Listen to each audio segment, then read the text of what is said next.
থেকে আপনাদের সঙ্গে আছে আমি খালেদ মহিউদ্দিন। সরকারি নিয়োগে কোটা নিয়ে সৃষ্ট বৈষম্য নিরসনের যে আন্দোলন, তার থেকেই পথ পেয়েছে রাষ্ট্রের সার্বিক সংস্কার। সেই সংস্কারে কতটুকু আমরা অর্জন করলাম, কতটুকু এর কাঠামোর মধ্যে আছে, কতটুকু এর গ্রহণ করা হচ্ছে, সেই নিয়ে তাই নিয়ে কথা বলার জন্য আজ আমাদের সঙ্গে রয়েছেন সাবেক মন্ত্রিপরিষদ সচিব এবং অন্তর্বর্তী সরকারের খাদ্য উপদেষ্টা জনাব আলী মাহমুদ মজুমদার। জনাব আলী মাহমুদ মজুমদার, আপনাকে আমাদের অনুষ্ঠানে স্বাগত জানাই। আপনি আমাদেরকে সময় দিয়েছেন, সেজন্য আমাদের কৃতজ্ঞতা ও শুভেচ্ছা জানবেন। অন্যদিকে আরও আছেন স্থানীয় সরকার কমিশনের প্রধান, চট্টগ্রাম বিশ্ববিদ্যালয়ের লোক প্রশাসন বিভাগের সাবেক চেয়ারম্যান এবং স্থানীয় সরকার বিশেষজ্ঞ জনাব অধ্যাপক ডক্টর তোফায়েল আহমেদ। ডক্টর তোফায়েল আহমেদ, আপনাকেও আমাদের অনুষ্ঠানে স্বাগত জানাই এবং আপনি আমাদের কৃতজ্ঞতা ও শুভেচ্ছা জানবেন। আপনি আমাদের সাথে যুক্ত হয়েছেন, ধন্যবাদ। আমি প্রথমে জনাব আলী মাহমুদ মজুমদার আপনার কাছে আসতে চাই, একটা খুবই ক্যাজুয়াল প্রশ্ন করে যে জনাব মজুমদার, আপনি তো বিভিন্ন পদে আপনি দায়িত্ব পালন করছেন, আপনার খুবই খুবই খুবই সেলিব্রেটেড কেরিয়ার আপনার সারা জীবনের মধ্যে। এই সরকারটাতে যখন আপনি আসেন, আপনাকে একরকম আনা হয়েছিল, আপনারা সরকারের এসেছিলেন একটা উদ্দেশ্য নিয়ে, স্বপ্ন নিয়ে। সেই পথে কেমন চলছেন আপনারা? মানে এই সরকারে আপনারা আসলে যা করতেছেন, এটাতে আপনারা সন্তুষ্ট কিনা? ধন্যবাদ আপনাকে। আপনি যেটা করার ব্যাপারটা, প্রথমত ধরেন এটা সংস্কারের কথা মাননীয় প্রধান উপদেষ্টা বারংবার বলছেন এবং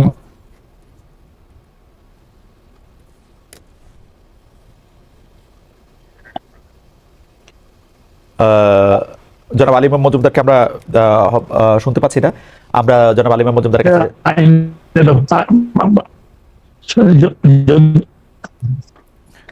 যদি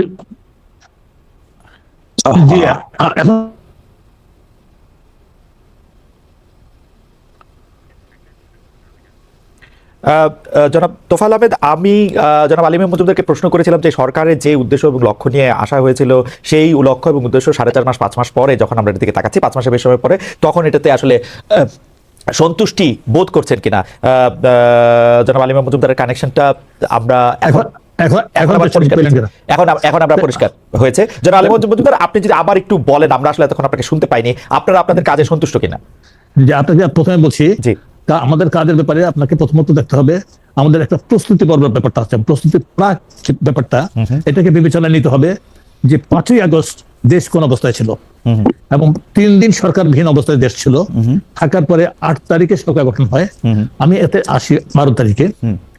সেই সরকার গঠন যখন হয়, তখন দেখা গেল যে দীর্ঘ 15 বছরের অধিক অনেকটা একদলীয় সরকারের কাঠামোতে এবং প্রশাসনের সকল স্তরে সকল বিভাগে দলীয়করণের কারণে উপরের স্তরের তারা অত্যন্ত শেখি ছিল, অনেকেই পলাতক ছিল এবং অনেকেই কাজে মনোনিবেশ করতে পারছিল না। ওই অবস্থাতে সরকার কার্যক্রমটাই চালু ছিল না বলতে গেলে।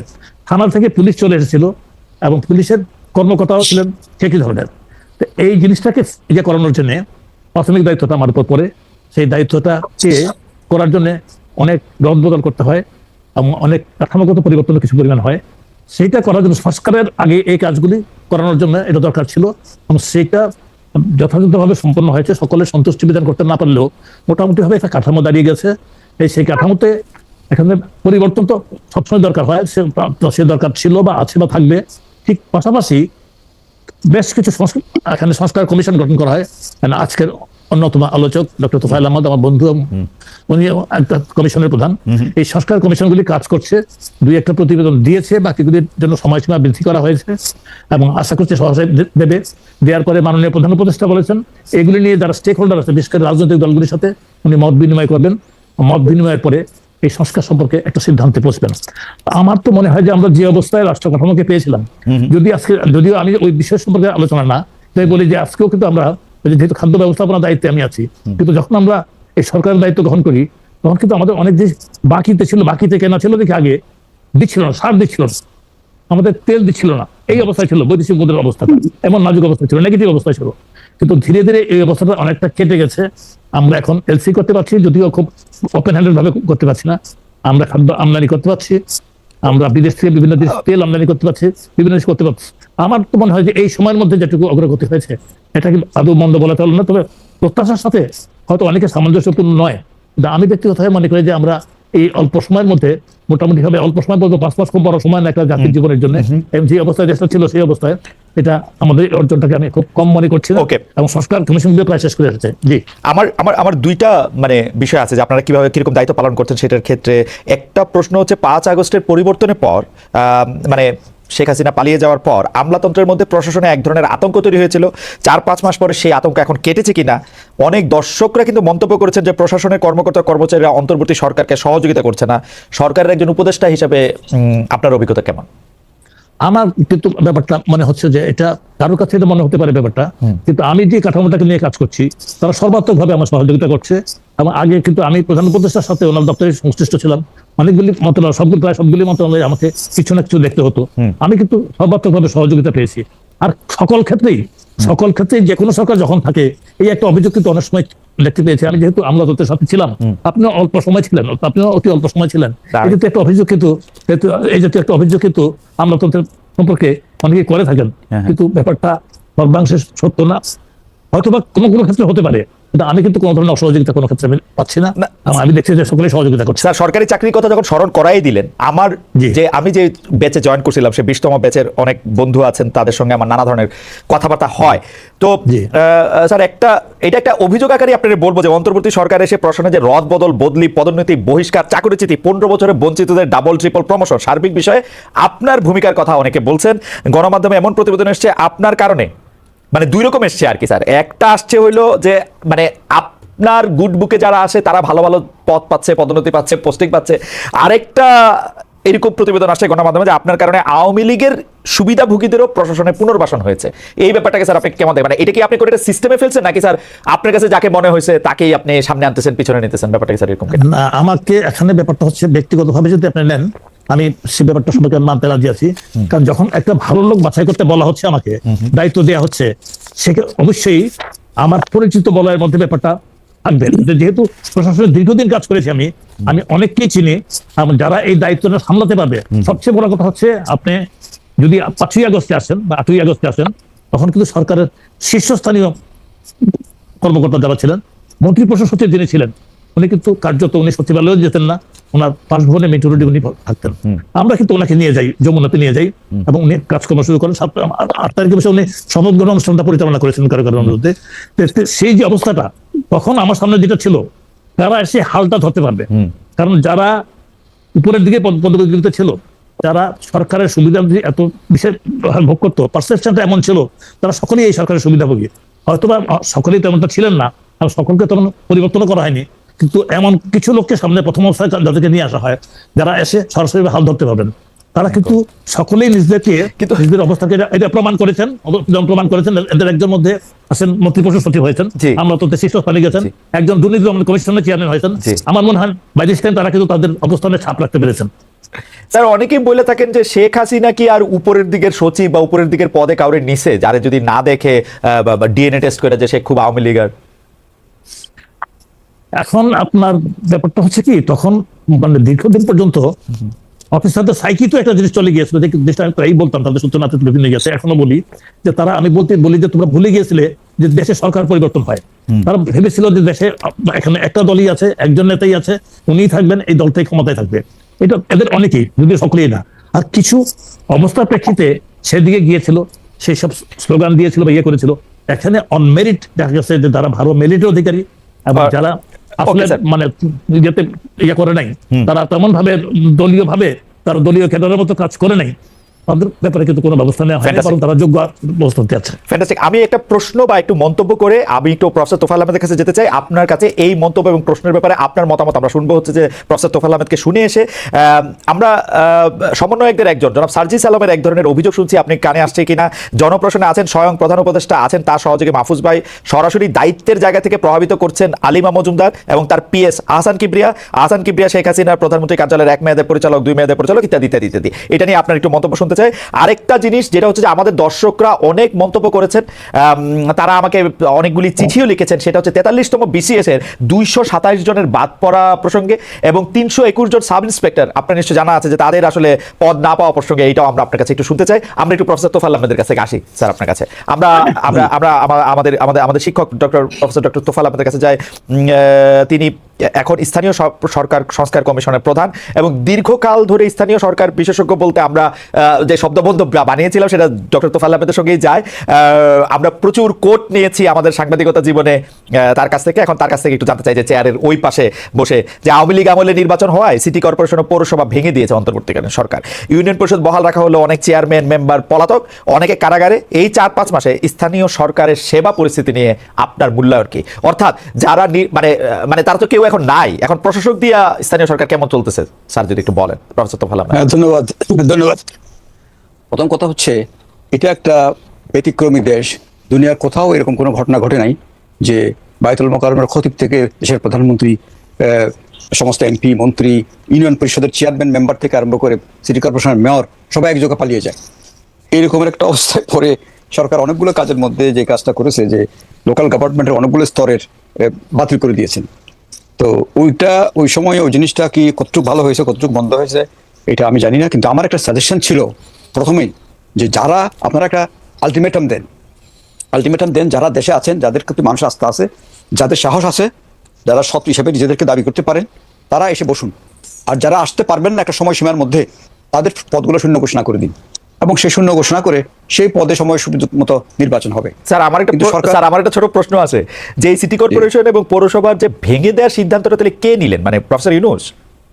না, সরকার নিয়েছে, আমি তো কোনো একজনকে জানি না, এটা সরকার থেকে নেওয়া হয়েছে। যে আপনি যখন সংস্কার করছেন তখন এটা মনে হয় না যে এটা একটু মানে কে নিল এরকম একটা সিদ্ধান্ত? যে তখন মন্ত্রী ছিলেন যে মরহুম আমাদের যে জনাব হাসান আরিফ সাহেব ছিলেন, ওনাকে জিজ্ঞেস করেছি, উনি ঠিক একই রকম ভাবে এই জিনিসটা বলেছেন যে উনি একা করেন নাই, সবাই মিলে করেছেন অথবা চাপে করে করেছেন। তো আমার প্রশ্ন ছিল যে সবাইকে ওই পরিষদটা বিলুপ্ত না করে দিয়ে যারাই কাজ করতে পারবেন বলে যাদের বিশ্বাস, তাদেরকে রেখে বাকিদেরকে একটা আলটিমেটাম দেন। তারা যদি নির্দিষ্ট একটা সময় জয়েন না করে এরা আলটিমেটলি আসনগুলো শূন্য ঘোষণা করে দেন, তাহলে কিন্তু প্রবলেমটা কম হতো একটু। কিন্তু এটা এখন চলে গেছে, এখন প্রশাসক দিয়ে চলছেন। তাতে করে মানুষের অসুবিধা হচ্ছে কিছু, কারণ হচ্ছে আগে যত সহজে ওখানে প্রবেশ করা যেত, এখন তত সহজে গিয়ে পাওয়া যাচ্ছে না। কারণ যেই ব্যক্তিদেরকে ওখানে নিয়োগ করা হয়েছে তাদের একটা নিজস্ব জব আছে, তার একটা অফিস আছে, যে অফিসটা সামলিয়ে অতিরিক্ত দায়িত্ব হিসেবে তাকে এটা করতে হচ্ছে। অতিরিক্ত দায়িত্ব হিসেবে করতে গেলে যা সমস্যা হয় স্বাভাবিকভাবে সেই সমস্যা হচ্ছে। আবার মনে করেন লোকজনকে চেনার একটা অসুবিধা আছে, সেই ক্ষেত্রে সমস্যা হচ্ছে। সেজন্যই যেহেতু আসলে টোটাল পরিষদের মধ্যে লোকজনের অনুপস্থিতি, সেখানে একজন প্রশাসকের পক্ষে সবকিছু করা সম্ভব হচ্ছে বলে আমার মনে হয় না সেটা হচ্ছে। স্যার আমার একটা প্রশ্ন হচ্ছে, স্যার এই স্থানীয় সরকার একটা দেশের জন্য আসলে খুবই গুরুত্বপূর্ণ ব্যাপার, এবং আমরা দেখেছি হিস্টোরিক্যালি স্থানীয় সরকার মন্ত্রণালয়টা সবচেয়ে অভিজ্ঞ বা মোটামুটিভাবে সবচেয়ে অভিজ্ঞ একজনকে এটা পরিচালনার দায়িত্ব দেওয়া হতো।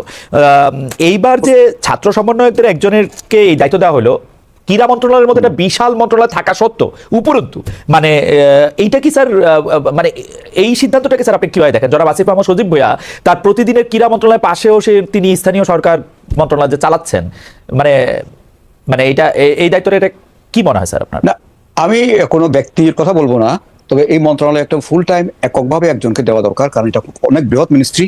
একদিকে হচ্ছে বড় বড় প্রতিষ্ঠানগুলো আছে, আর দিকে হচ্ছে সারা দেশের অনেকগুলো লোকাল গভর্নমেন্ট প্রতিষ্ঠান এর মধ্যে রয়ে গেছে। এটা কিন্তু অতিরিক্ত দায়িত্বের বিষয় না, এটা ফুল টাইম একটা মিনিস্টার, একজন না একাধিক মিনিস্টার ওখানে দরকার, একজন মন্ত্রীর সাথে আরো সহযোগী দরকার আছে। এটা কিন্তু অনেক বৃহৎ একটা মিনিস্ট্রি। এককভাবে যদি এলজিডি ডিপিএইচই ওয়াসাগুলো ডিল করতে হয়, ওটাও কিন্তু একটা বিরাট কাজ।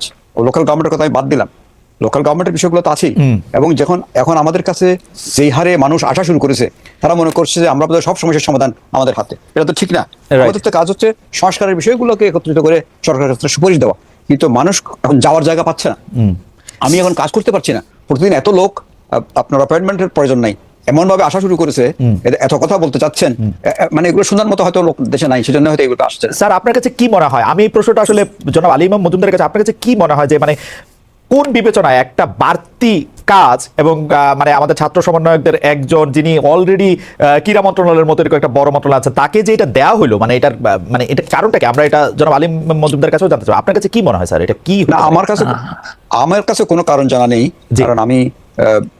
কারণ আমি অনুসন্ধান করতে চাইনি, কারণ আমি আমার যেটা কাজ লিমিটেড কাজ। এখন আগে হয়তো অনেক কিছু নিয়ে ভাবতে পারতাম, এখন কিন্তু আমাকে গুটিয়ে একটা কাজের মধ্যে সীমাবদ্ধ করেছি। সেই কারণে আমার পক্ষে এগুলো এত কিছু দেখার আমার সময়ও নাই, আর আমার ইচ্ছাও নাই। তাছাড়া আমার এটা করতে গেলে কিন্তু আমার আসল কাজ ব্যাহত হবে, সেই কারণে আমি এদিকে নজর দিইনি আর কি। এইসব বিষয়ে অন্য কোনো বিষয় নিয়ে ভাবতে চাইনি এই সময়। প্রফেসর তোফায়েল আহমেদ, আপনাকে ধন্যবাদ। আমি জনাব আলী ইমাম মজুমদারের কাছে আগে যে প্রশ্ন রেখে গেছিলাম তার আগে এই প্রশ্নটা একটু করতে চাই যে মানে এলজিআরডি মানে একটা বাতি দায়িত্ব হিসেবে দেওয়ার কারণটা কি স্যার? আপনি তো ক্যাবিনেটে বসেন। এটা না, ধন্যবাদ আপনাকে। আমি না ক্যাবিনেটে আমি বসি না, আমি তো উপদেষ্টা পরিষদের যেটা বলছেন আর কি, যদি ক্যাবিনেট বলা হয় এটা একদম জি, এখন তো ক্যাবিনেট। জি জি, ক্যাবিনেট। এটা এখন এটা হচ্ছে কি, এখন এটা প্রধান উপদেষ্টা প্রেরোগেটিভ, কাকে কোন মন্ত্রণালয়ের দায়িত্ব দেবেন। এখানে কিন্তু 3-4টা মন্ত্রণালয়ের দায়িত্ব সম্পন্ন লোক আছেন। আবার আমাকে যদিও একটা মন্ত্রণালয়, এটা চ্যালেঞ্জ এত বেশি, আপনি বুঝতে পারছেন। ফুড সিকিউরিটি জিনিসটা পৃথিবীতে সবচেয়ে গুরুত্ব দিয়ে দেখা হয়। অবশ্যই আমাদের এখানে খাদ্য ঘাটতি হয়ে গেছে, আকস্মিক বন্যার জন্য চালের ঘাটতি হয়েছে। গম তো আমাদের এখানে 70 লক্ষ টন, চাহিদার মধ্যে 10 লাখ টন উৎপাদন করি, 60 লাখ টন আমাদের আমদানি করতে হয়। ওইসব বেসরকারি সেক্টর এখানে বড় অ্যাক্টর, আমরা ইয়েতে আছি। তো আমার এগুলি নিয়ে কিন্তু আমি প্রথম হিমশিম একটা নিয়ে এখন যুব ক্রীড়া মন্ত্রণালয় খুব বড় মন্ত্রণালয় না, অ্যাক্টিভিটিস খুব বেশি না। স্থানীয় সরকার মন্ত্রণালয় বরাবরই একজন মন্ত্রী থাকতেন, একজন প্রতিমন্ত্রী মাঝে মধ্যে থাকতেন। আমার মনে হয় ওনাকে প্রধান উপদেষ্টা যথেষ্ট কম্পিটেন্ট মনে করে উনি দিয়েছেন, যথেষ্ট কম্পিটেন্ট মনে করে উনি দিয়েছেন, এবং আপনি মনে করছেন যেটা ভালোই চলছে। তাহলে আমরা একটু এই প্রশ্নে ফিরে আসি আপনার কাছে। যে প্রশ্ন করেছিলাম যে জনাব সার্জিস আলম, আরেকজন সমন্বয়ক, জনপ্রশাসনে আপনার কথা বলেছেন যে আপনি সকল কিছুকে প্রভাবিত করছেন। আপনার পিএস আহসান কিবরিয়াও, তারা আসলে আওয়ামী লীগের সময়ে, জনাব আহসান কিবরিয়ার কথা উনি বলেছেন যে সেটি আওয়ামী লীগের সময় তারা সুবিধাভোগী, এবং মেধায় যোগ্যতা প্রমাণ করলেও গত 15 বছর আওয়ামী লীগ সরকার রাজনৈতিক বিবেচনায় 259 জনকে বিসিএস থেকে নিয়োগ দেয়নি। এবার অন্তর্বর্তী সরকার তাদের নিয়োগ দিয়েছে। এই সরকার আবার শুধু একটা বিসিএসই, 43তম বিসিএসই 227 জনকে বঞ্চিত করেছে রাজনৈতিক বিবেচনায়। 300-র চেয়ে বেশি, 321 জন এসআই কে বাদ দেওয়া হয়েছে। আজকে আপনি জানেন যে জনাব শরীফুল হাসান একটি কলাম লিখেছেন, তিনি বলেছেন যে পুলিশের কর্মকর্তারা যারা মানে এএসপি পর্যায়ে, তারা ওই যে প্যারেডে আসতে হেঁটেছেন বা ঠিকমতো হাঁটতে পারেন, এই অভিযোগ দেখে অনেককে বাদ দেওয়া হয়েছে। স্যার, এগুলি কি আপনার নজরে আসছে? মানে এগুলিকে আপনি কিভাবে দেখছেন? ধন্যবাদ আপনাকে। এখন আমি যেটা ইয়ে করছি যে আপনি যখন বলছেন এটা কিন্তু 2 মাস আগের ব্যাপার। আমি গত 11ই নভেম্বর ওই অবস্থান থেকে আমি চলে এসেছি। আর আহসান কিবরিয়া সিদ্দিকী আমার পিএস ছিল না, সে ছিল এডিশনাল সেক্রেটারি। পিএস জেনারেলি থাকে ডেপুটি সেক্রেটারি লেভেলের লোক। এখন আমার পিএস আছে, একজন ডেপুটি সেক্রেটারি আছে, একজন পিএস নতুন নিয়েছি। আহসান কিবরিয়া সিদ্দিকী ওই প্রধান উপদেষ্টা কার্যালয়ে ধারাবাহিকতার কারণে ছিল, বিশেষ করে তাকে কিছুদিন কন্টিনিউ করানোর প্রয়োজন হয়ে পড়েছিল। আপনি জানেন যে প্রধান উপদেষ্টা কার্যালয়টাও কিন্তু 5ই আগস্টে প্রচন্ড ভাঙচুর এবং ক্ষেত্রবিশেষে অগ্নিসংযোগের হয়। সেখানে এসব এই রেকর্ডগুলিকে করা এবং করার জন্য তাকে কিছুদিন রাখার অত্যন্ত প্রয়োজন ছিল। সেটা রাখার পরে সে আমার অবস্থানকালে প্রায় 1 মাসের মধ্যে, মানে সর্বোচ্চ এই সরকারের অধীনে এই জায়গাতে ওই প্রধান উপদেষ্টা কার্যালয় সর্বোচ্চ 2 মাস ছিল, তারপর সে অন্যত্র বদলি হয়ে চলে গেছে। এখন এইটা বর্তমানে এটা হচ্ছে না। তবে মাননীয় প্রধান উপদেষ্টা নিজেই কিন্তু জনপ্রশাসন মন্ত্রণালয়ের দায়িত্বে আছেন। তাকে সহায়তা যারা করার, ইউজুয়ালি স্বাভাবিকভাবে যারা করার, মন্ত্রিপরিষদ সচিব করেন, ওনার মুখ্য সচিব করেন, জনপ্রশাসন সচিব করেন, এবং ক্ষেত্র বিশেষে হোম সেক্রেটারি যিনি সিনিয়র সার্ভিস যেটা আছে আপনার এসএসবি যেটা আছে আর কি, সিনিয়র সিলেকশন বোর্ড, এখানেও স্বরাষ্ট্র সচিব সদস্য আছেন, তারাও করেন। এবং জেলা প্রশাসন নিয়োগের জন্য তাদেরকে নিয়ে কমিটি আছে, তারা করছেন। এখন বর্তমানে আমি কিন্তু এই দায়িত্বের সাথে সংশ্লিষ্ট না, আজকে প্রায় 2 মাস। আচ্ছা, 2 মাসের কাছাকাছি। এখন আপনার যেটা বললেন যে যাদেরকে আমি যতটুকু জানি, এটা কিন্তু বিশেষ করে বিসিএস এ যাদেরকে বাদ দেওয়া হলো, এটা কিন্তু সাময়িকভাবে তাদেরকে নিয়োগ দেওয়া থেকে বাদ রাখা হয়েছে। এবং তারা দরখাস্ত করছেন। আগেও কিন্তু এই ধরনের ব্যাপারটা হয়েছে, সংখ্যায় বেশি কমের ব্যাপার হতে পারে, আগেও হয়েছে। এটার সাথে কোন রাজনৈতিক বিষয় প্রাধান্য পেয়েছে বলে আমার কাছে এখন পর্যন্ত মনে হচ্ছে না। জনপ্রশাসন মন্ত্রণালয় থেকে বলা হচ্ছে তাদের বিরুদ্ধে যে গোয়েন্দা সংস্থাগুলির যে প্রতিবেদন, সেই প্রতিবেদন অনুসারে এটাকে বাদ রাখা হয়েছে, এবং তারা সকলেই রিভিউ দরখাস্ত করছেন। এবং রিভিউর জন্য নিশ্চয়ই রিভিউ কমিটিও হবে, অথবা জনপ্রশাসন সচিব নিজেই ইন্টারনালি সমীক্ষা করে আবারও প্রতিবেদন নিয়ে, এটা দেখবেন আমরা কিন্তু আগেও প্রতিবেদন নিয়ে দেখেছি, মাঝে মধ্যে এই প্রতিবেদনের ক্ষেত্রেও একেবারে অবজেক্টিভলি সব ক্ষেত্রে আসলে তা না, পুনরায় করানোর পরে ভিন্ন পাওয়া যায়। এক্ষেত্রে আমরা আগে কিন্তু প্রতিকারও দিয়েছি। আমার মনে হয় এবারও যারা প্রতিকার পাওয়ার উপযুক্ত তারা প্রতিকার পাবে। আর পুলিশের সমস্যা যেটা বললেন আর কি, আমার ধারণাটা অস্পষ্ট, আমি ঠিক বলতে পারবো।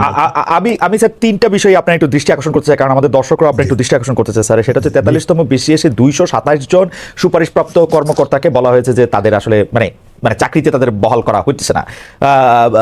পুলিশের সাব ইন্সপেক্টর স্যার 323 জন বা 321 জন, তাদেরকে আসলে শেষ মুহূর্তে পাসিং আউট প্যারেডের আগে তাদেরকে বাদ দিয়েছে। 40তম বিসিএস পুলিশ ক্যাডারে নিয়োগ পাওয়া 25 জন সহকারী পুলিশ সুপার বা এসপির মধ্যে 21 জনের চাকরি নিয়ে ঝামেলা হয়েছে, তাদেরকে বলা হয়েছে তারা আসতে হাঁটছে।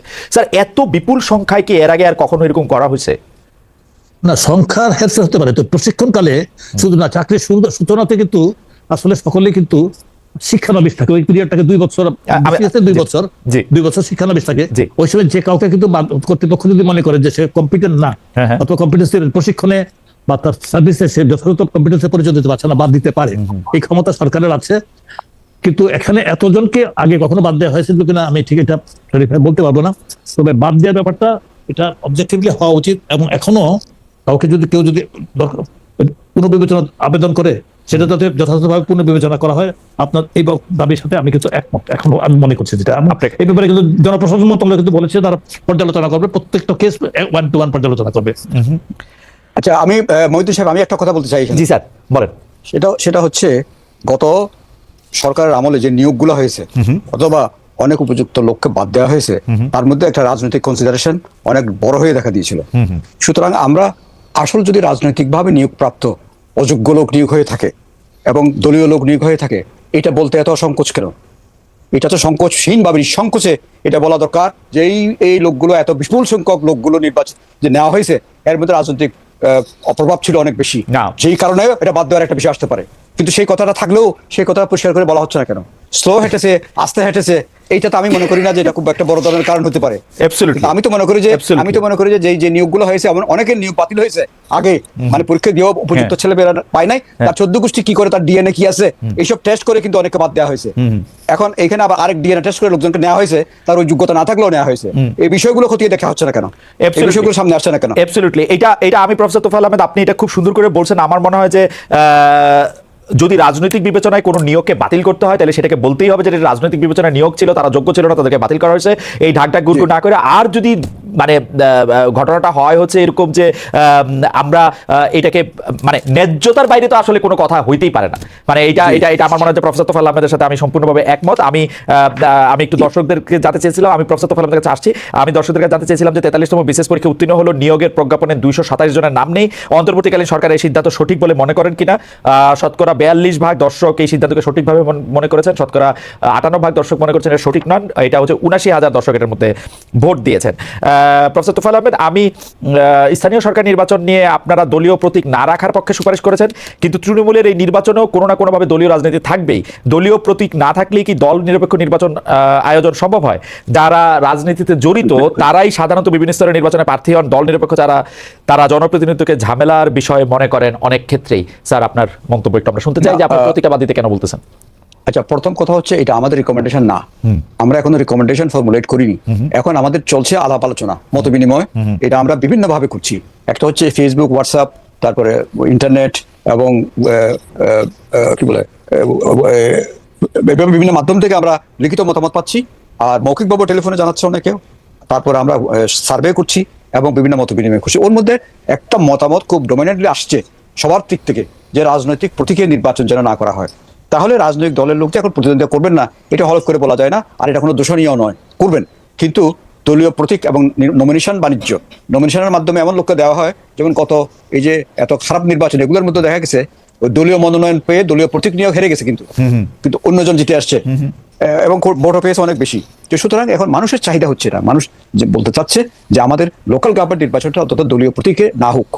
আমরাও ঠিক এটা রিকমেন্ডেশন গুলো পাচ্ছি, কিন্তু আমরা মানুষের কাছ থেকে সুপারিশ পাচ্ছি, এখনো কিন্তু রিকমেন্ডেশন ফর্মুলেশন স্টেজে আমরা যাইনি। রিকমেন্ডেশন ফর্মুলেশনটা আরো হয়তো 1 মাস পরবর্তী সময় আমরা এই কাজটা করব। আমরা এই মাসের প্রায় শেষ সপ্তাহ পর্যন্ত আমরা মত বিনিময় সভা এবং মানুষের মতামত গ্রহণ করার মধ্যে আছি। স্যার, মাঠ পর্যায়ে গবেষণা করতে গিয়ে কিরকম দেখলেন? যে আমরা শুনেছি যে এখন স্থানীয় সরকার পর্যায়ে নির্বাচনে প্রচুর টাকা পয়সা খরচ করা হয় এবং প্রচুর যেটাকে বলা হচ্ছে যে মাসল ব্যবহার করা হয়। আপনারা কেমন দেখলেন? এবং এই নির্বাচনটা কি খুব লাভজনক, মানে ইউনিয়ন পরিষদের নির্বাচন, উপজেলা পরিষদের নির্বাচন, সেটা অনেক লাভজনক কিনা? লাভজনক হলে এটা কেমনে? আচ্ছা, এটা খুব ইন্টারেস্টিং প্রশ্ন। এটা নিয়ে কিন্তু আমরা খুব ইন্টারেস্টিং মাঠ থেকে বহু রকমের ফিডব্যাক পেয়েছি, কিছু শেয়ার করছি আপনার সাথে এখানে।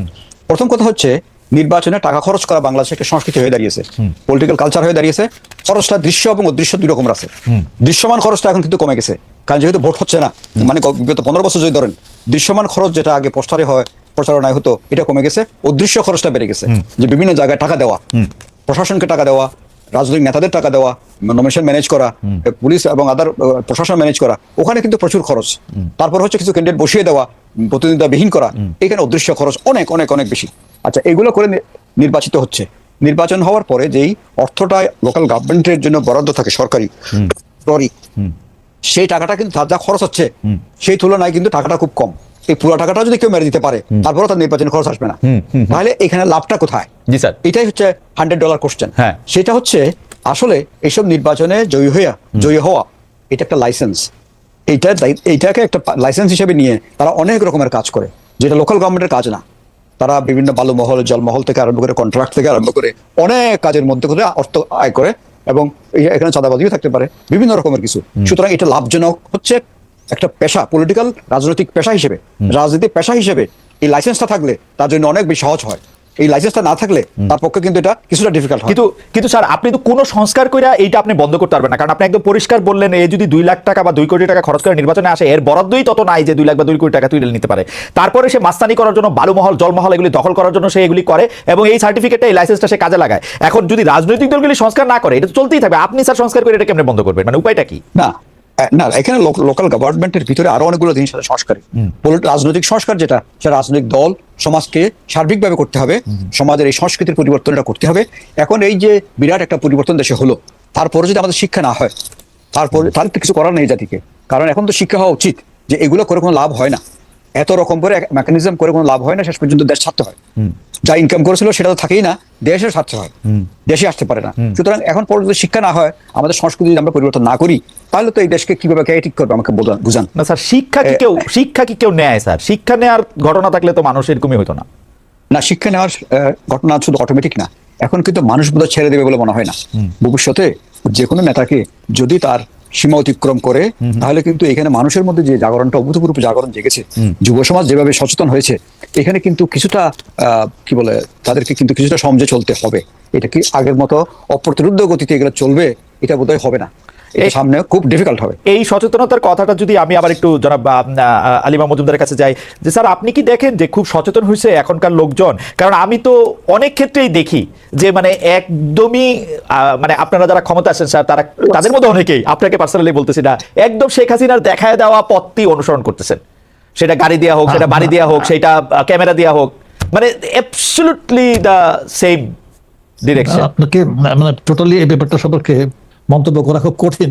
আপনাকে একেবারে আপনি ভুল বলছেন এমনটা আমি বলবো না।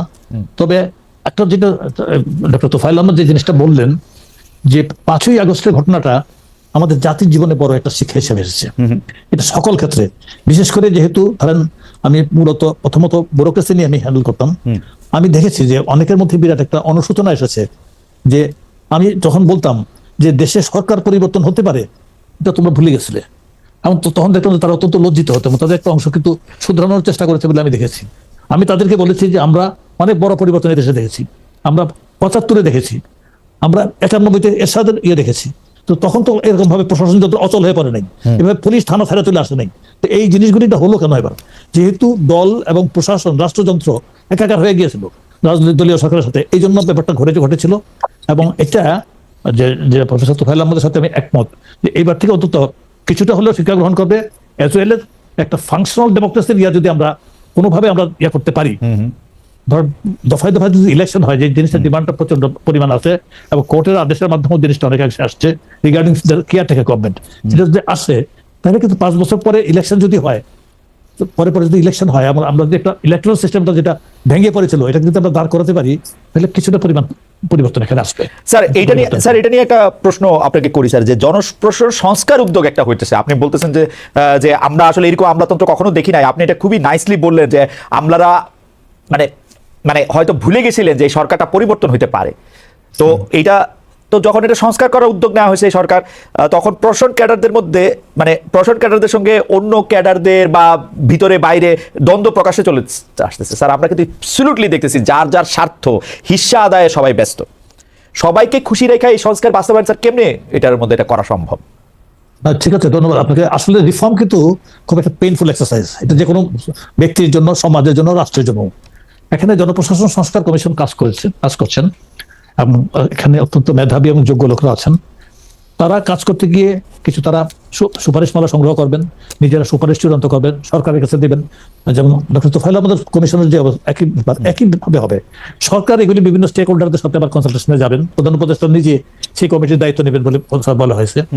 বিশেষ করে রাজনৈতিক দলগুলির সাথে যখন আলোচনা হবে, তারপরে সিদ্ধান্ত নেবে, এবং সিদ্ধান্ত নেওয়াটা কোন পর্যায়ে নেবে, এটা বর্তমান পর্যায়ে নেবে অথবা নির্বাচিত সরকারের হাতে, পরবর্তী নির্বাচিত সরকারের জন্য রেখে যাবে, এটা একটা ব্যাপার, এটা এখন পর্যন্ত চূড়ান্ত হয়নি ব্যাপারটা।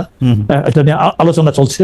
কেউ বলছে যে পরে করা হবে, কেউ বলছে আংশিক করা হোক, কারণ সংস্কারের বিপক্ষে কিন্তু কেউ বলছে না। এমনকি যারা দ্রুত নির্বাচন যাচ্ছে তারাও সংস্কারের জন্য প্রস্তাব কিন্তু জমা দিচ্ছে। এই সংস্কার কমিশন, সংবিধান সংস্কার কমিশনের কাছেও কিন্তু মানে সকলেই প্রস্তাব জমা দিয়েছে এই সংস্কার হওয়া উচিত। অর্থাৎ একটা ন্যাশনাল এগ্রিমেন্টের দিয়ে কিন্তু মোটামুটি যাওয়ার একটা সুযোগ সৃষ্টি হয়েছে। এই সুযোগটাকে আমাদের কাজে লাগানো উচিত। আমি একটু কথা বলতে চাই। জি স্যার।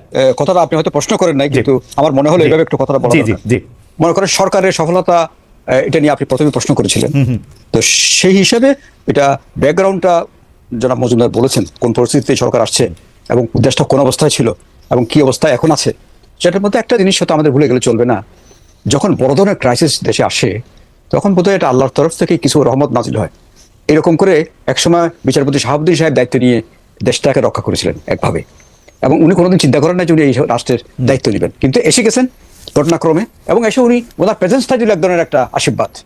ঠিক একই রকম ভাবে এই যে এরকম একটা সরকার পতন হতে পারে, এইরকম মানুষ যে পিপিলিকার মতো সারা ঢাকা শহরে তিল ধরনের জায়গা নাই, এরকম মানুষ আসতে পারে, এটা কিন্তু কেউ কল্পনা করে নাই। যেন এটা আকাশ থেকে যেন ফেরেশতা নেমে আসছে, একটা পরিবর্তন হয়ে গেছে। পরিবর্তনের পরে দেশটা কিভাবে চলবে এটাও কিন্তু একটা বিরাট ধরনের কোশ্চেন ছিল।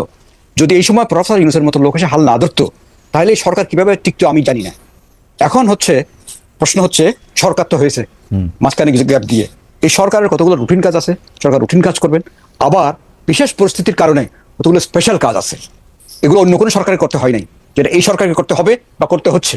এটা হচ্ছে এই যে একটা 16 বছরের পরিস্থিতি, তারপরে যে একটা এত বড় অভ্যুত্থানের যে প্রত্যাশা, এটাকে ধারণ করতে গেলে, এটাকে পূরণ করতে গেলে কিন্তু বিশেষ ধরনের কতগুলো কাজ এই সরকারকে করতে হবে। সেই কাজটা আমি তিনভাবে দেখি। একটা হচ্ছে প্রথম বিচার, কারণ অপরাধ করেছে যারা, অপরাধ অনুযায়ী বিচারের সম্মুখীন মানুষকে করতে হবে, এখানে কোনো ক্ষমার অবকাশ নাই। এটা যদি আপনি করেন তাহলে আবার রিপিট হবে। এই বিচারটা কার হবে? একটা পলিটিশিয়ান যারা উপরে ছিলেন তাদের হবে, বিউরোক্রেসি যারা মাঝখানে থেকে কাজ করেছেন তাদের হবে, নিচের দিকে থেকে যারা করেছেন তাদের হবে, এবং ইলেকশন কমিশনের বিচার হওয়া দরকার আছে। একদম যদি ধরেন উপর থেকে এই রিটার্নিং অফিসার তাদেরও বিচার হওয়া দরকার আছে। বিচারটা কি করবেন, কিভাবে করবেন সেটা ডিসাইড করুন, কিন্তু বিচার একটা প্রধান কাজ সরকারের। দ্বিতীয় কাজটা হচ্ছে সংস্কার, কারণ এই যে শুধুমাত্র একটা ইলেকশনের জন্য কিন্তু এই পরিবর্তন হয় নাই। একটা ইলেকশন অবশ্যই একটা অপরিহার্য জিনিস, শুধু ইলেকশনের জন্য কিন্তু এই পরিবর্তনটা হয় নাই। আমরা কিন্তু ভুলে যাচ্ছি এটা। সংস্কারগুলো কিন্তু কোথায় দরকার, কিভাবে দরকার, এই সংস্কারগুলোর একটা সংস্কারটা সব এই সরকার করে যেতে পারবে তেমন কোনো কথা নেই। যে উদ্যোগটা নিয়েছে সেটা খুব শুভ উদ্যোগ, যে কমিটি করেছে, কমিশন করেছে, সংস্কার একটা রূপরেখা তৈরি হবে। এই রূপরেখার মধ্যে থেকে কিছু সংস্কার হবে, ইমিডিয়েট করা দরকার। এগুলো ইমিডিয়েট করতে গেলে সংবিধানও লাগবে না, আইনও পরিবর্তন করা লাগবে না, এক্সিকিউটিভ অর্ডার এগুলো হতে পারে। আর কিছু সংস্কার হবে মধ্যবর্তীকালীন সময় সংস্কার, আর কিছু হতে দীর্ঘমেয়াদী সংস্কার। এই জন্য এই কাজগুলো করতে হবে, না করলে এই সরকার। 3 নম্বর হচ্ছে নির্বাচন। ওকে, আমি আপনাকে অনেক ধন্যবাদ প্রফেসর তুফাইল আহমেদ।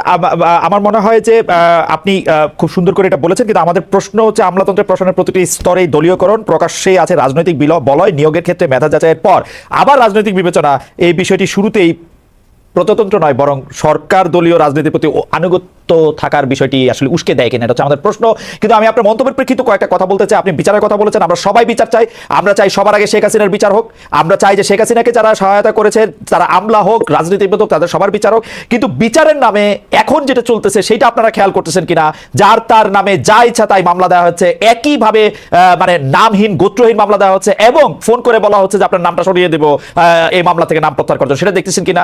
2 হচ্ছে সংস্কার, যেটি কথা আপনি বলতেছেন, অবশ্যই এই সরকার বা প্রতিষ্ঠিত হয় নাই শুধুমাত্র ইলেকশনের জন্য, কিন্তু ইলেকশনটাও একটা বিরাট বড় কারণ ছিল যার জন্য এই সরকার পরিবর্তন হয়েছে। শেখ হাসিনা ইলেকশন দেয় নাই বলে এই সরকারের পরিবর্তন হয়েছে। ইলেকশনটা সর্বপ্রথম কাজ বলে আমি মনে করি গণতান্ত্রিক সরকারের কাছে ফিরতে হবে সবার আগে, এবং নির্বাচনটা তো করতেই হবে, নির্বাচন নানা রকম ভাবে।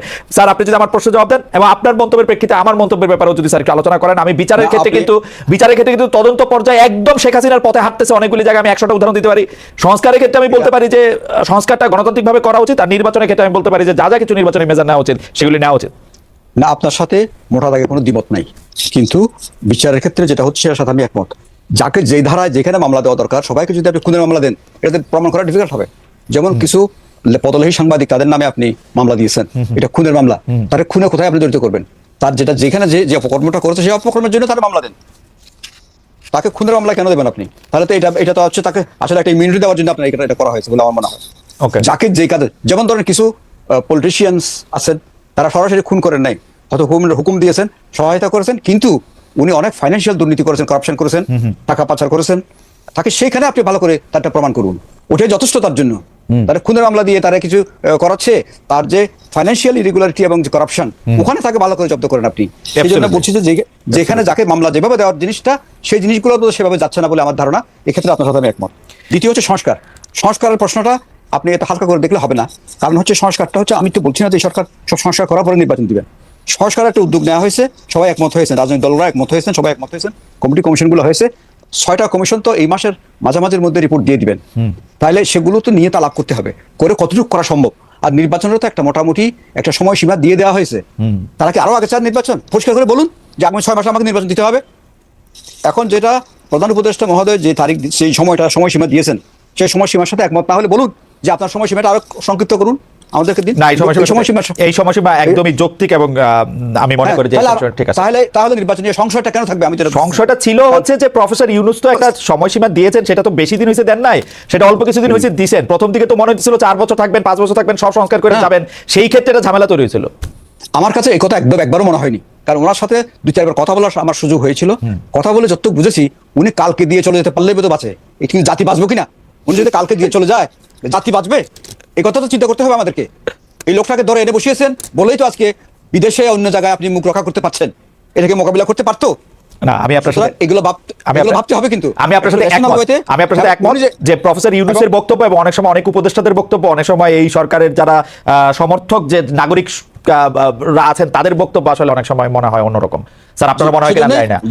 না, আমি বলছি যে সময় না, এটা হচ্ছে বিভিন্ন বক্তব্য দিচ্ছেন, যারা দিচ্ছেন তাদেরকেও বলছি আপনারা আল্লাহর ওয়াস্তে এই লোকটাকে বেইজ্জতি করবেন না।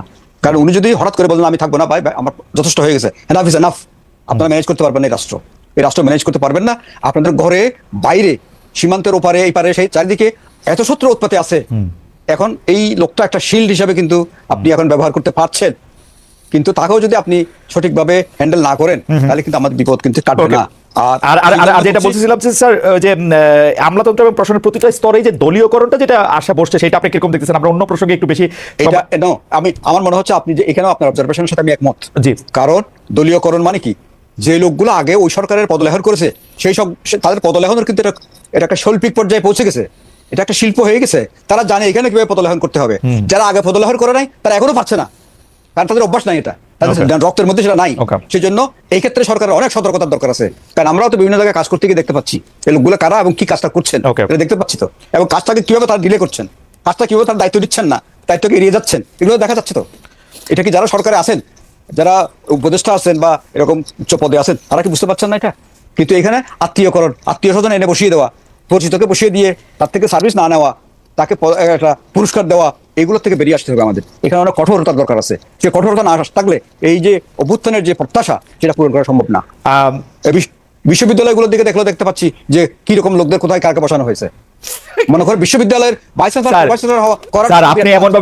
স্যার, আপনি এমনভাবে বলতেছেন যে এরা আইসা বৈশা পড়ছে, এদেরকে তো প্রফেসর ইউনূসের সরকারি নিয়োগ দিচ্ছেন। স্যার, প্রফেসর ইউনূস তো একজন মানুষ, এটা আরো বহু মানুষ আছে। এখন কথা হচ্ছে আমার বিশ্ববিদ্যালয় নিয়ে আমরা খুব ভাবিত। কিন্তু আমি একটু বলি, আমার প্রাইমারি স্কুল হাই স্কুলের কি অবস্থা চলছে, এই জিনিসটাকে আমরা দেখতে পাচ্ছি। হাই স্কুলগুলোতে কিন্তু শিক্ষক নাই। এখন তো মুশকিল। শতবার স্যার এইসব বিষয়ে আপনার কোর্ট আমি নিছি, শতবার এইসব বিষয়ে জনাব আলী মজুমদারকে আমি পড়ছি। এখন তো স্যার আপনারা ড্রাইভিং সিটে, এই জিনিস এখন আর আপনি কারে বলবেন? ঠিক আছে, আমি বলছি, আমি বলতে দেন। যে কথা বলছেন এর ধারাবাহিকতায় আমি বলছি। আমি যেটা দিয়ে শুরু করেছিলাম, যে আমরা যে ধ্বংসস্তূপের উপরে দাঁড়িয়ে কাজ শুরু করেছিলাম, 2-3টার দিকে আমি বলি নাই। যেমন আমাদের প্রধান 2টা খাত, স্বাস্থ্যের আর একটা শিক্ষা। বিশ্ববিদ্যালয়গুলির আগের ভাইস চ্যান্সেলররা হয়তো পালিয়ে গেছেন, অথবা আসছেন না, অথবা পদত্যাগ করেছেন, বিধ্বস্ত ছিল। শিক্ষা, স্বাস্থ্য, এখানে বিভিন্ন প্রতিষ্ঠানগুলির মানে হাসপাতালগুলির চিকিৎসকরা স্বাস্থ্যসেবা চালিয়ে যাওয়ার চেষ্টা করেছেন নিঃসন্দেহে, এমনকি আন্দোলনের সময় তারা চালিয়ে গেছেন। কিন্তু যারা পরিচালনার দায়িত্ব ছিলেন, প্রধান দায়িত্ব ছিলেন, প্রিন্সিপাল হোক, ডাইরেক্টর হোক, যাই হোক, এখানে দেখা যাচ্ছেন তাকে সরিয়ে দিয়ে অন্য কেউ বসে পড়ছেন। এই 2টা খাতে ডিসিপ্লিন আনার জন্য কিন্তু আমাদেরকে প্রচুর পরিশ্রম করতে হয়েছে, স্বাস্থ্য এবং শিক্ষা খাতে। আমি শিক্ষা খাতে ডক্টর তোফায়েল আহমেদ যেটা বলেছেন, যেখানে ডক্টর ওয়াহিদুদ্দিন মাহমুদের মতো অত্যন্ত প্রাজ্ঞ এবং সচেতন ব্যক্তি এখানে আছেন, ভুলভ্রান্তি ওনার হতে পারে না এমন কথাই বলবো না, হতে পারে, হলে সংশোধন করা হবে, সেখানে করা হবে। কিন্তু কথাটা হচ্ছে এই জিনিসগুলো তো ছিল না, টোটালি তো নিশ্চিহ্ন হয়ে গেছিল। শিক্ষা প্রতিষ্ঠান এবং স্বাস্থ্যসেবা প্রতিষ্ঠানগুলির প্রশাসনিক কাঠামো নিশ্চিহ্ন হয়ে গেছিল। এটা দাঁড় করাইতে গিয়ে সরকারকে কিন্তু অনেক সময় নষ্ট হয়, এবং পাশাপাশি কিছু লোক এই প্রত্যাশাটা এমন বেশিভাবে ডেভেলপ করে যে আজকে আমার সব দাবি আদায় করতে হবে, তখন রীতিমতো হবে। স্যার একটা সহজ কথা আপনারা জিজ্ঞেস করি, একটা তো হচ্ছে যে আওয়ামী লীগ সবগুলি প্রতিষ্ঠানের ধ্বংস করে সবগুলি প্রতিষ্ঠানে এমন এক জায়গায় নিয়ে গেছিল যে এদের আসলে না পালার উপায় ছিল না। মানে এটা প্রফেসর তোফাল আহমেদ ঠিক কথাই বলছেন, বাইতুল কারমের মুফতি থেকে শুরু করে প্রধানমন্ত্রী থেকে শুরু করে সব পালাইছে, শিক্ষক এই ভাইস চ্যান্সেলর গুলিও পালা গেছে। কিন্তু স্যার মাঝামাঝি কিছু লোকও তো ছিল। এখন আপনি vice chancellor, pro vice chancellor, proctor, আপনি বাইচ্ছা এসে লোক নিয়োগ দিবেন যেটা আরেকটা এক্সট্রিম রাজনৈতিক মতাদর্শের লোক বা তাদের ধরন, মানে একই রকম ভাবে মাঝার কোনো লোক নাই পৃথিবীতে। না, আমি সে সম্পর্কে আমি তাদের ইয়ে সম্পর্কে আমি কোনো মন্তব্য করবো না। এটা যেহেতু এখানে অত্যন্ত দক্ষ এবং অভিজ্ঞ একজন উপদেষ্টা এখানে আছেন, এবং সচিবও দেওয়া হয়েছিল, এখানে আজকে যিনি ক্যাবিনেট সচিব আছেন তাকে কিন্তু আমরা ওখানে শিক্ষা মন্ত্রণালয় দিয়েছিলাম। তো সেই ক্ষেত্রে এই যে নিয়োগ প্রক্রিয়াতে সকল দ্রুততার সাথে যেহেতু কাজগুলি করতে হয়েছে, এখানে ভুল হতে পারে। আমি যদি কাজগুলি আমি কিন্তু প্রথম উপদেষ্টা যেদিন আমাকে ডেকে আনেন এবং কাজ করার জন্য দায়িত্ব দেন, আমি বলেছিলাম স্যার এই কাজগুলি যেহেতু দ্রুত করতে হবে, কিছু ভুল হতে পারে, ভুল হলে সংশোধন করবো। ঠিক তেমন ভাবে তখনও কিন্তু আমি যখন ভুল হয়েছে সংশোধন করেছি। এই ক্ষেত্রে আজকেও যাদের নিয়োগ দেওয়া হয়েছে সেই ক্ষেত্রে কোনোটা যদি যথাযথ না হয়ে থাকে সে সংশোধন করতে হবে, সংশোধন করা হবে, এগুলো সেই ইয়ে করা যায়। কিন্তু কাঠামোগুলি ভেঙে পড়েছিল, এগুলিকে দাঁড় করানো হয়েছে। আর এজ ওয়েল এজ যেটা বলছেন রাজনীতি বিরাজনীতিকরণ করা, যেটা এটা রাজনীতিবিদদের অঙ্গীকার ছাড়া এগুলি টোটালি। স্যার আপনারা তো রাজনীতিবিদ, কিন্তু আপনারাও কি বেশিরভাগ সিদ্ধান্ত একটু পপুলিস্ট জায়গা থেকে নিতেছেন, বেশিরভাগ জনতুষ্টিমূলক সিদ্ধান্ত নিচ্ছেন? না, জনগণের সন্তুষ্টির কথা তো বিবেচনা সবাইকে রাখতেই হবে, এটা রাখতেই হবে জনগণ যাতে খুশি হয়। যেমন আমরা ওএমএস বাড়াই দিচ্ছি বা ইয়ে করছি যাতে জনগণ যাতে উপকৃত হয়, খুশি হয়। জনতুষ্টির ব্যাপারটা কিন্তু খুব খারাপ শব্দ না, কিন্তু এটা ভালো শব্দই। তবে ব্যাপারটা হচ্ছে অযোগ্য লোক যাতে না হয় এবং সে যাতে কোনো একদিকে হেলে না পড়ে, ওই জাতীয় লোক হওয়া উচিত সকল ক্ষেত্রে, এটা আমি মনে করি। এক্ষেত্রে কোনোটা ভুলভ্রান্তি হলে সংশোধনের সুযোগ আছে। স্যার আপনি একটা অসাধারণ, স্যার প্রফেসর তোফায়েল আহমেদ, আমি একটা অন্য প্রসঙ্গে যেতে হবে, আমি এই প্রসঙ্গে আবার আপনার কথা শুনবো, আবার এইটার কথা শুনবো। যে আপনি অসাধারণ, আপনার কথা দিয়ে একটা হেডলাইন হয়েছিল যেটা আমার কাছে খুব পছন্দ হয়েছিল পত্রপত্রিকায়। আপনি বলেছিলেন জনাব আলী ইমাম মজুমদার, আমিও মধ্যবিত্ত, নিজেই বাজার করি, তাপে আছি। আমার খুব পছন্দ হয়েছিল আপনার উক্তি। এখন সবজির বাজারে স্বস্তি থাকলেও মুরগির বাজার, তেলের বাজার, চালের বাজার চড়া। ইদানিং আপনার বাজার করার অভিজ্ঞতা আর আছে কিনা? প্রধান উপদেষ্টা ডক্টর মোহাম্মদ ইউনূস আমাদের সবার প্রিয়, এবং আমি জনাব তোফায়েল আহমেদের সাথে একমত যে তিনি এসে এই সময় হাল না ধরলে বিদেশে রাজনৈতিক অঙ্গনে হয়তো আমাদের বড় সমস্যা হইতো। সম্প্রতি এক সাক্ষাৎকারে বলেছেন, স্যার আপনারা খেয়াল করেন যে আপনারা, মানে উনি বলছেন যে তারা, মানে প্রফেসর ইউনূসরা ভাগ্যের উপর ছেড়ে দিয়েছেন ব্যাপারটা। বাজার ও দ্রব্যমূল্য কি স্যার আপনারা ভাগ্যের উপর ছেড়ে দিয়েছেন? না, ব্যাপারটা হয়তো উনি কথার কথা হিসেবে কথাটা বলেছেন আর কি। আসলে তো ব্যাপারটা হচ্ছে কি, বাজারটাকে নিয়ন্ত্রণ করা বলা যায় না, চালের দামটা আমি নির্ধারণ করে দিতে পারি না, মার্কেট রেগুলেট করবে। কিন্তু মার্কেটটা যাতে রেগুলেট করা যায়, যার জন্য মার্কেটে আমরা ফুড গ্রেন ইনজেক্ট করি, যেটা চাল কি যেটা বলেন চালের দামটা কম রাখার জন্য আমরা ইনজেক্ট করি। আমরা বিদেশ থেকে কিনে আনি, প্লাস বর্তমানে আমাদের সময় লোকাল প্রকিউরমেন্ট চলছে, এটা আমরা ক্রমান্বয়ে ইনজেক্ট করে যাচ্ছি। আপনার ওএমএস টিসিবির মাধ্যমে আমরা করছি, সেটা আমাদের খাদ্য বিভাগের গোডাউন থেকে যাচ্ছে। খাদ্য বিভাগের ওএমএস আছে, তারপরে খাদ্য বান্ধব কর্মসূচি বলে 5 মাস 50 লক্ষ মানুষ 30 কেজি করে প্রতি মাসে চাল পান, সেটাও আমরা করে যাচ্ছি। এই চালগুলি কিন্তু যাচ্ছে, তারা কিন্তু বাজারে চাল কিনতে যেতে হচ্ছে না, সুতরাং এটা কমে যাচ্ছে। সুতরাং একেবারে আপনার বাজারটা, চালের বাজারটা নিয়ে কিন্তু একটা ড্রামা আছে, কিন্তু এখানে এমন পর্যায়ে এটা কমানো যাবে না বা কমানো ঠিক হবে না যখন আবার বলবে যে চাষি তার অবশ্যই চাষি যাতে দাম পায় সেটার পক্ষে আমি, এবং আমার কাছে মনে হয় যে এটা, কারণ কৃষক যদি চাষ করা ছেড়ে দেয় তাহলে আমাদের সবাইরই কিন্তু আমদানি করা খাবারের উপরে নির্ভরশীল হতে হবে। ডলার তো চিবায় খাওয়া যাবে না, ডলার তো চিবায় খাওয়া যাবে না। বড় একটা ডিলেমার মধ্যে আমরা থাকি। আমরা চেষ্টা করছি যাতে মানুষের ক্রয় সীমার মধ্যে থাকে, এজ ওয়েল এজ চাষি যাতে তার উৎপাদিত পণ্যের ন্যায্য মূল্য পায়। স্যার ওই যে মাঝখানে যাদের কথা শুনতাম, মধ্যস্বত্ব ভোগকারী, দালাল, চাঁদাবাজি, এগুলি কি স্যার আপনি কেমন দেখেন? আগের মতোই আছে, বাড়ছে, কমছে, কি হয়েছে? না, আপনার মধ্যস্বত্ব ভোগী তো আপনার ধরেন হোলসেলার, রিটেলার, এগুলো তো থাকবে, সিস্টেমের মধ্যে থাকবে, সারা পৃথিবীতে বোধহয় আছে। কারণ মেঘনা থেকে মাছ ধরে এনে, মেঘনা থেকে মাছ ধরে এনে জেলে এখানে বাজারে বসে মাছ বিক্রি করবে না, বিভিন্ন মধ্যস্বত্ব ভোগী থাকবে। চাঁদাবাজি আগের মতো নাই, সেই অবস্থাটাকে আমি অবশ্যই বলতে হবে। তবে চাঁদাবাজি একেবারে দিয়ে করা গেছে তা না। রাতারাতি দেশটা ব্যস্ত হয়ে গেছে, না ব্যস্ত হয়ে যাবে এই প্রত্যাশা করাও ঠিক না, হয়ে গেছে এমন দাবি করাও ঠিক না। এটা গ্রাজুয়ালি নিতে হবে ওইদিকে।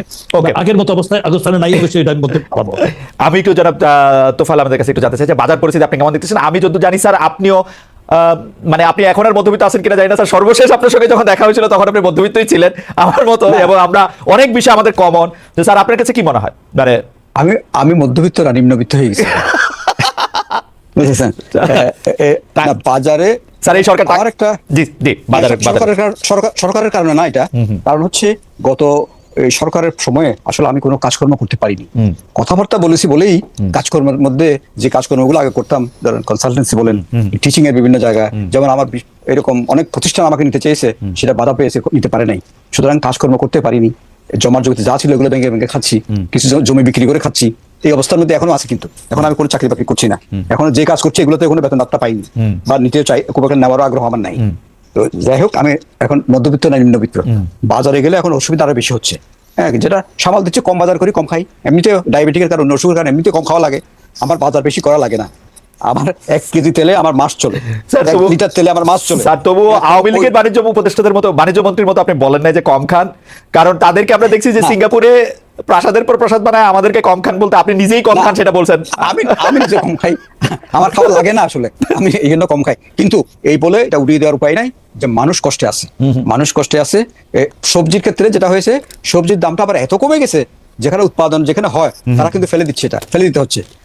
বাজারে যে নিয়ে আসে, বাজার থেকে যদি বিক্রি করতে না পারে, সেটা আবার যদি সে ফেরত নিয়ে যায়, তার খরচ আরো বাড়বে। সেই জন্য ফেলে দিয়ে যাওয়াটা কিন্তু তার জন্য বেহতর। আচ্ছা স্যার, এই অবস্থাও কিন্তু চালানো। স্যার বাজার থেকে স্যার একটা, আপনাদেরকে তো সবসময় পাবো না, একটা কথা আপনাকে জানতে চাই, সেটা আবার জনাব আলী ইমাম মজুমদার কাছে জানতে চাইবো যে ধরেন 2018 সালে যে একটা কার্টুন ইলেকশন হইলো, যে রাতের অন্ধকার, মানে আমরা সাংবাদিকরা অসহায় হয়ে থাকলাম, আমাদের মধ্যে থেকে আসলে মানে ভোট বুথের মধ্যে যেহেতু আমরা ভিডিও ক্যামেরা নিয়ে ঢুকতে পারতেছি না, এরা রাতের অন্ধকারে ভর্তি করলাম। আমরা পরে শুনলাম যে ডিসিএসপিরা নাকি সমন্বয় করে এই জিনিসগুলি করছে, এবং ডিসিএসপিরা এই জিনিস কইরা আবার নোট লেখছে উপরে যে আমি এই কইরা এই করছি। এটা কেমনে সম্ভব হলো স্যার?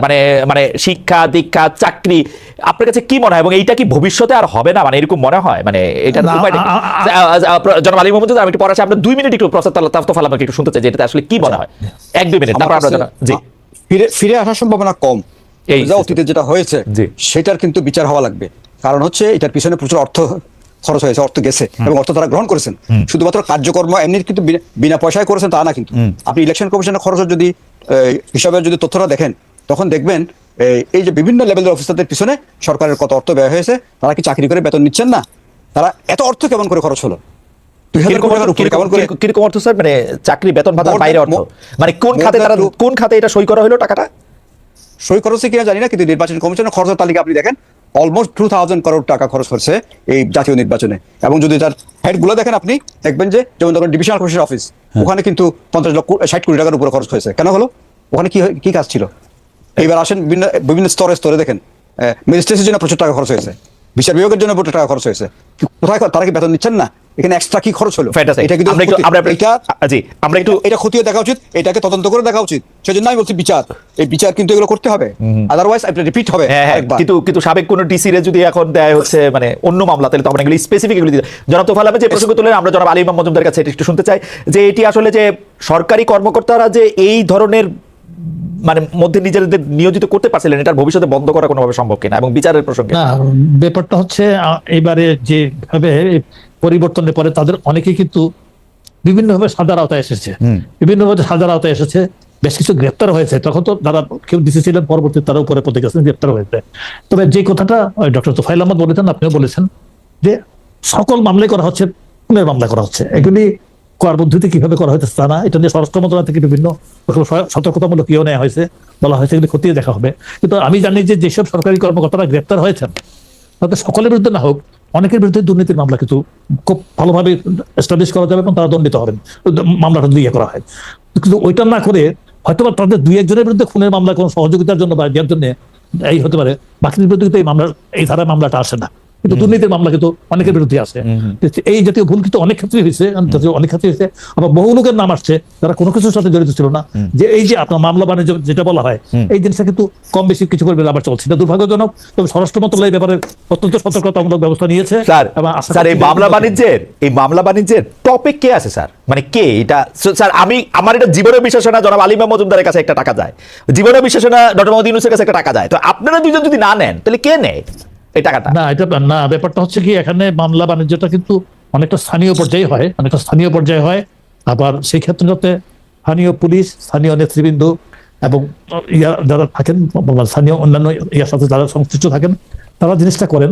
এবং ক্ষেত্রবিশেষে এই নামগুলি অনেকটা প্রতিহিংসা বশত জড়িয়ে দেওয়া হয়। প্রতিহিংসা বশত আমি বেশ কিছু কাহিনী জানি যে নামগুলি জড়িয়ে দেওয়া হচ্ছে প্রতিহিংসা বশত, এরকমটা হওয়া উচিত না। স্বরাষ্ট্র মন্ত্রণালয় কিন্তু এসিওরেন্স দিয়েছে যে এই মামলাগুলি খতিয়ে দেখা হবে এবং যারা এর সাথে সংশ্লিষ্ট ছিল না তাদের কারোর বিরুদ্ধে কোনো রকম ইয়ে করা হবে না, ব্যবস্থা নেওয়া হবে না।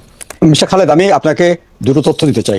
আমি একটু দায়িত্ব নিয়ে দুটো কথা বলছি, যে একটা হচ্ছে আমি রিসেন্টলি এই লোকাল গভর্নমেন্ট কমিশনের এই মত বিনিময়ের জন্য চট্টগ্রাম গেলাম। চট্টগ্রামের কিছু নামকরা বিজ্ঞ উকিল এবং ওখানকার কিছু স্থানীয় গণ্যমান্য ব্যক্তি, ইভেন জুডিশিয়ারির কিছু লোকের সাথে আমার কথাবার্তা হলো। সবার মধ্যে একটা হতাশা আসলো যে ওখানে চট্টগ্রামে একজন জেলা জজ নিয়োগ পেয়েছিলেন, 3 মাস ওনার ওখানে সময়কাল, এবং 3 মাসের মধ্যে উনি অনেক পজিটিভ চেঞ্জ করেছেন এবং সবাই এটা অ্যাপ্রিসিয়েট করছে। এবং চিটাগং বার কাউন্সিলের সদস্য প্রায় 8 থেকে 9,000, 8 থেকে 9,000 বার কাউন্সিল সবাই চাচ্ছে এই লোকটা থাকুক এবং তাকে 3 মাসের মধ্যে ট্রান্সফার করে দেয়। উনি জেলা জজ থেকে হয়ে গেছে শিশু মহিলা বিষয়ক বিচার, এই যে জেলা জজ, সেটা ওনাকে পদায়ন করা হয়েছে ওই একটা ছোট ডিস্ট্রিক্টে নর্থ বেঙ্গলের কোথাও। 3 মাসের মধ্যে একটা জেলা জজকে এইভাবে অপমান করে বেজ্জতি করে এই ট্রান্সফার করলো। সমস্ত বার চেষ্টা করলো সরকারের কাছে বলার যে লোকটা অনেক ভালো কাজ করছেন, আমরা বার একমত হয়ে একটি চাচ্ছি, আসলো না। কিন্তু লোকটার অতীতেরও কিন্তু সুনাম আছে, তার 28 বছর 29 বছর সার্ভিস, এর মধ্যে বড় ধরনের কোনো কলঙ্ক তার নাই, বড় না ছোটও নাই, কিন্তু এটা হলো।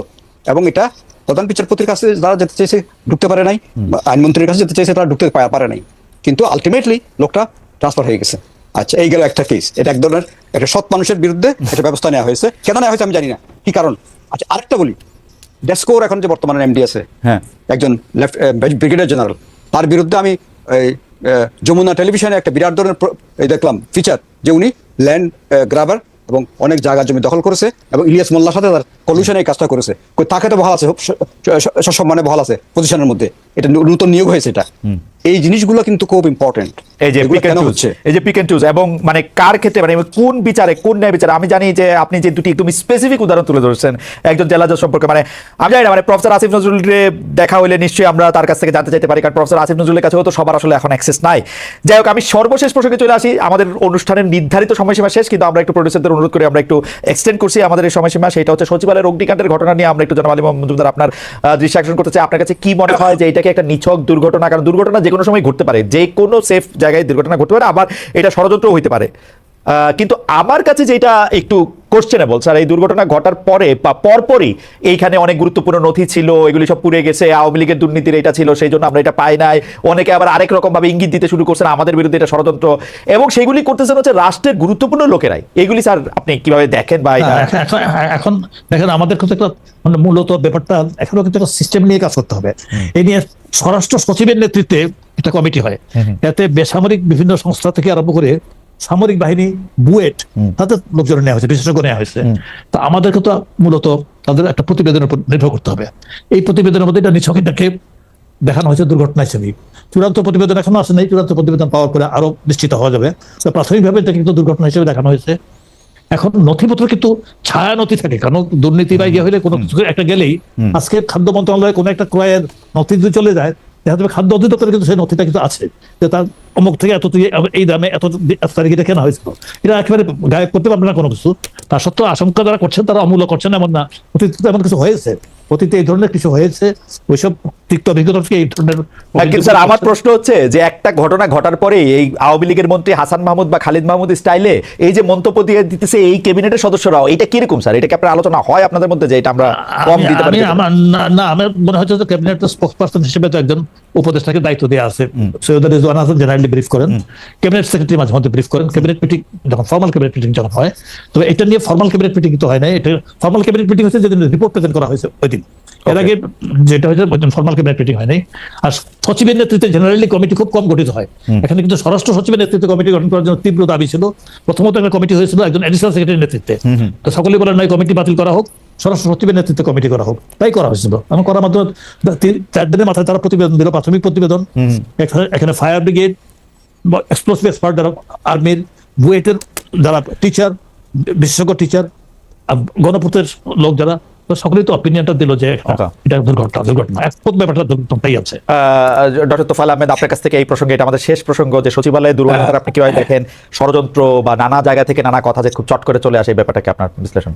না, এখন ষড়যন্ত্রের তত্ত্ব আমাদের অনেক পুরনো। সবাই কিন্তু এই মাইন্ডসেটের মধ্যে ষড়যন্ত্র শব্দটা খুব ঘুরে, কিছু হলেই ষড়যন্ত্রই দেখি আগে। এর মধ্যে কোনো অবজেক্টিভ রিজন থাকতে পারে। আমি তদন্তের উপরে আস্থা রাখবো, তদন্তটা ভালোভাবে হোক। তবে নাশকতার আশঙ্কাকে একদম উড়িয়ে দেওয়া যাবে না, কারণ এটা বহু দিক থেকে নাশকতার প্রশ্ন আসবে। চট্টগ্রামের আদালতের নথি গায়েব হয়ে গেছে, অনেকগুলো নাই, তাই না? নথি চুরির একটা ঘটনা বিভিন্ন দিকে বিভিন্নভাবে যাচ্ছে। পুড়ে গেলে শুধু নষ্ট হচ্ছে তা না, আগুন লাগা না, আগুন না লাগেও কিন্তু নথি চুরি হচ্ছে। সেই জন্য আগুনের ক্ষেত্রে তো অবশ্যই সতর্ক থাকতে হবে, কারণ আমাদের সবগুলো সরকারি স্থাপনা এত অত্যাধুনিকভাবে নির্মিত হয়েছে বলার মতো না। এখন অফিসগুলোতে গেলে আপনি অফিস যদি আমরা অনেকদিন ধরে অফিস আদালতে খুব কম গেছি, যাওয়া যায় নাই, যেতে দেওয়া হয় না। যেমন আমি লোকাল গভর্নমেন্ট মিনিস্ট্রিতে, যিনি আগে সচিব ছিলেন, আমি অনেকবার অ্যাপয়েন্টমেন্ট চেয়েছি, উনি সরাসরি ডিনাই করেছেন, অ্যাপয়েন্টমেন্টই দেন নাই। তো এখন সচিবালয়ে গেলাম, দেখলাম যে আরে বাবা, সচিবালয় নতুন সাজে সজ্জিত হয়েছে। হঠাৎ করে দুদিন পরে শুনি যে হঠাৎ করে আগুন লেগে সব শেষ হয়ে গেছে। সুতরাং এই যে সুসজ্জিত অফিসগুলোর আশা করি পুরো ভিডিওটি দেখেছেন এবং বুঝতে পেরেছেন। প্রিয় দর্শক, ঠিকানায় খালেদ মহিউদ্দিন থেকে কথা বললেন খালেদ মহিউদ্দিন এবং খুবই গুরুত্বপূর্ণ আলোচনা করা হলো। প্রিয় দর্শক, এখানে খাদ্য উপদেষ্টা, বর্তমান সরকারের খাদ্য উপদেষ্টা উপস্থিত ছিলেন।